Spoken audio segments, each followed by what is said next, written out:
நல்ல குணம் இருக்கா, நல்ல பண்பாடு இருக்கா, இஸ்லாம் இருக்கா, தொழுகரிக்கா.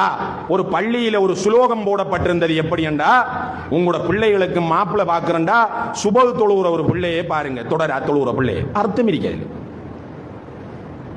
அர்த்தம் இருக்கு. அவன்கிட்ட பணம் இல்லாம இருக்கலாம், பதவி இல்லாம இருக்கலாம், ஆனா எல்லாவற்றையும் வழங்குற ரப்புட தொடர்போடு இருக்கான் அவன். அந்த ரப்புக்கு எல்லாம் லேஸ், அதை தெரிவு செய்து விடும். இன்றைக்கு அப்படியா?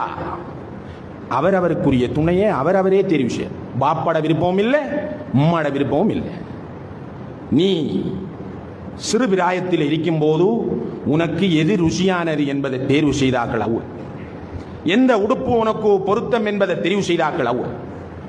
அவர்களுடைய விருப்பத்தை தாண்டி இன்றைக்கு ஒருவனுடைய குரலை கேட்டு அல்லது ஒருவளுடைய குரலை கேட்டு முகத்தை பார்க்கவும் இல்லை, யார் என்றும் தெரியா, தன்னுடைய சோடியை தானே தெரிவு செய்து கொள்கிற ஒரு துர்ப்பாக்கிய நிலை வந்து இன்றைக்கு பெற்றோர் கண்ணீர் வடிக்க.